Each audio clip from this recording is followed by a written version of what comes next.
1984 में सिखों का नरसंहार हुआ था, जिंदा जलाया गया था, गले में टायर डाल डाल के जिंदा जलाया गया था, घर में लूटपाट हुई थी, हत्या हुआ था, सब कुछ हुआ था।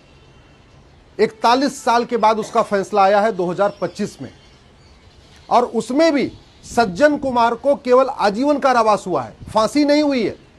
सज्जन कुमार की नागरिकता खत्म नहीं हुई है, सज्जन कुमार की 100% प्रॉपर्टी भी नहीं जब्त हुई है। और फैसला 41 साल के बाद आया है डिस्ट्रिक्ट कोर्ट का। इसके बाद अभी अपील होगी हाई कोर्ट में, और फिर हाई कोर्ट के बाद अपील होगी सुप्रीम कोर्ट में।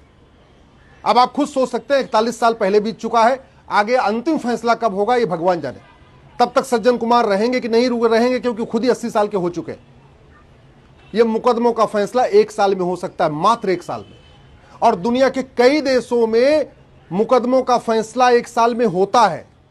ऑस्ट्रेलिया में जस्टिस विद इन ईयर होता है, सिंगापुर में जस्टिस विद इन ईयर होता है, दुनिया के कई देशों में जस्टिस विद इन ईयर लागू है। 1 साल के अंदर फैसला हो जाता है, और फैसला ऐसे होता है कि जो वहां पे झूठ बोलना गंभीर अपराध है। ऑस्ट्रेलिया में, सिंगापुर में, अमेरिका में झूठी गवाही देना गंभीर अपराध है, झूठी जांच करना गंभीर अपराध है, झूठा एफिडेविट फाइल करना गंभीर अपराध है, झूठा सर्टिफिकेट बनवाना गंभीर अपराध है, झूठा मेडिकल सर्टिफिकेट बनवाना, झूठा एज सर्टिफिकेट बनवाना, झूठा इनकम सर्टिफिकेट बनवाना, झूठे डॉक्यूमेंट बनवाने पे 10 से 20 साल की सजा होती है। नतीजा यह होता है कि जैसे ही कोई वहां अपराध होता है, वहां पकड़ के लाई डिटेक्टर टेस्ट कर लेते हैं, नहीं उसमें पकड़ आता है तो नार्को टेस्ट कर लेते हैं, उसमें भी नहीं पकड़ आता तो ब्रेन मैपिंग टेस्ट कर लेते हैं, और टेस्ट करके सारा का सारा सच सामने आ जाता है, और तुरंत जज उसका फैसला कर देता है। और यहां भारत में आज भी तारीख पे तारीख गवाहों के बयान, फिर तारीख पे तारीख, फिर गवाहों के बयान। 41 साल लगा है, और ये कोई ऐसा एक केस नहीं है, भारत में ऐसे हजारों केस हैं जो 40-40 साल से पेंडिंग है, 35-35 साल से पेंडिंग है, बहुत सारे केस तो 50 साल से पेंडिंग है। उसका मूल कारण यह है, हमने झूठ पकड़ने के लिए नार्को पॉलीग्राफ ब्रेन मैपिंग कानून बनाया नहीं।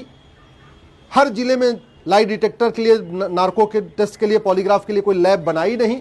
झूठ को गंभीर अपराध घोषित नहीं किया, झूठी जांच को गंभीर अपराध घोषित नहीं किया, न पुलिस रिफॉर्म किया, न पुलिस चार्टर लागू किया, न जुडिशियल रिफॉर्म किया, न जुडिशियल चार्टर लागू किया, न एडमिनिस्ट्रेशन रिफॉर्म किया, न एडमिनिस्ट्रेटिव चार्टर लागू किया, न हमने सिटीजन चार्टर लागू किया कि अगर कोई नागरिक झूठी गवाही देगा, झूठा कागज बनवाएगा, झूठा हलफनामा फाइल करेगा, झूठी वहां पे अपने आदेश करेगा, जो झूठे सर्टिफिकेट को यूज करेगा कोर्ट में, चीटिंग, फ्रॉड, फोर्जरी करेगा, अगर कोई आदमी परजरी करेगा, उसकी नागरिकता खत्म हो जाएगी। ऐसा हमने अगर कानून बनाया होता तो ये जो 41 साल के बाद फैसला है